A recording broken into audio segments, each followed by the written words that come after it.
Greetings! Today we will be looking at how activity theory and human-computer interaction can be used to help a very important yet often overlooked task of collecting garbage. Let's begin by looking at what activity theory is. Activity theory is the idea that individuals are motivated to achieve a goal, but the individuals cannot be separated from the physical environment or the elements and items within that environment. Thus, the environment plays a role in how or if the individual will achieve that goal. Let's take a closer look at the elements within activity theory. Activity theory is comprised of 7 components. Objective: why is the activity being performed? Division of labor: who is doing what to accomplish this task? Community: who is involved and what are their roles? Rules: what rules, personal, social, moral, are guiding the behavior and the activity? Subject: who is the primary person engaging in the activity? Instruments: what is mediating or helping to drive the interaction? And last, goal: what is the emotional response to the outcome? All of these elements play a part in how one interacts or influence, and when and if the subject accomplishes the goal. Now that we know the fundamental aspects of activity theory, let's use it to take a look at an activity that I am interested in: garbage collection. This is Dan, the garbage man, and his partner Bill. Their job is to drive around residential neighborhoods and take trash from cans sitting on curbs and put it into their big garbage truck. When their truck gets full, they go to the city dump, unload the truck, and start over. Sounds pretty simple, right? Let's use activity theory to analyze the interactions on this process a little further. Activity theory is driven by the idea that individuals interact with various environmental and social components in order to accomplish a goal or achieve some task, in this case, collecting garbage. Using the categories discussed previously, let's look at collecting garbage in more detail.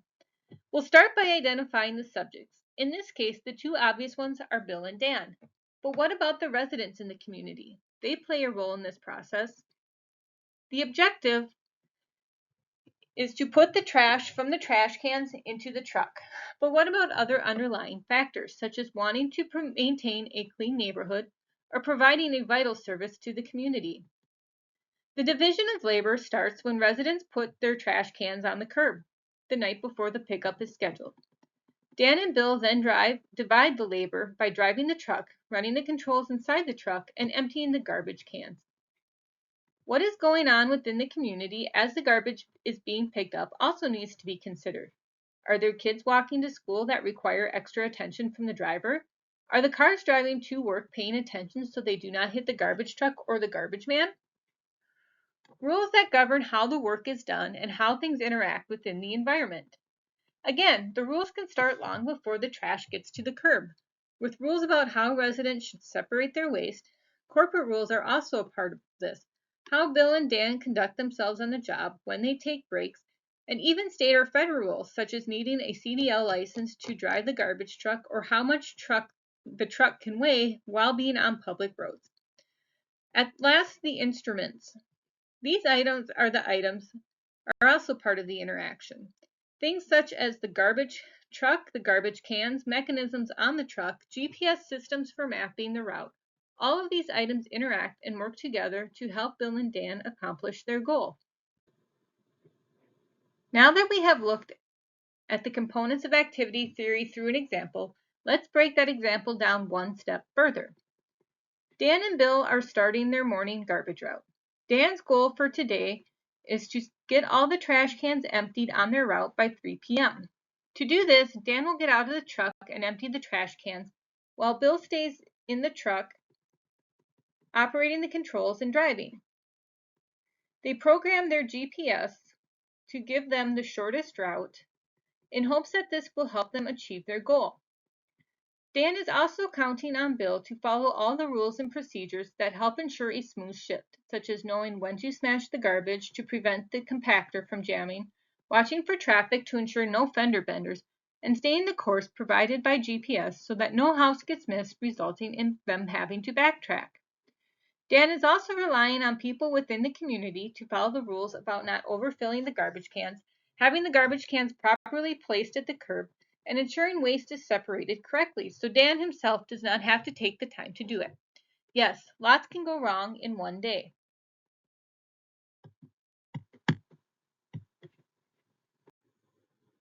Unfortunately, someone in the community did not follow the rules and threw away some metal curtain rods.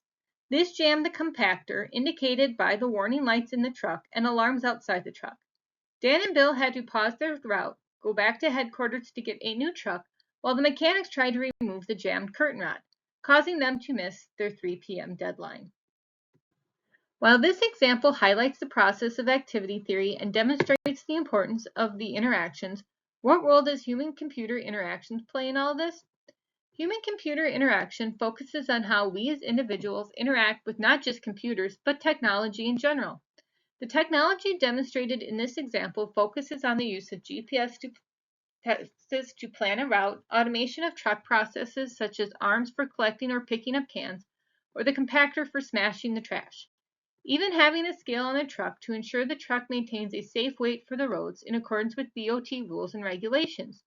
Use of alarms for warning cars the truck is backing up and helping to communicate with the public to provide awareness. These various forms of technology interact with each other in various ways to influence how and when the process gets done.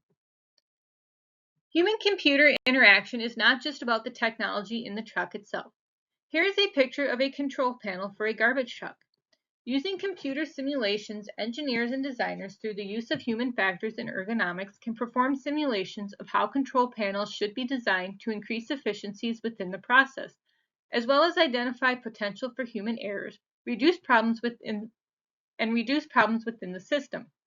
Technology through the use of sensors, warning systems, blind spot cameras, etc., can also be integrated to reduce accidents and injuries to both the community and employees. Well, this ends my presentation. I hope that I have given you a new point of view on the simple yet not so simple task of garbage collection. And remember, next time you take out your trash, you are part of the interaction. It may be a small part, but you are still impacting the system.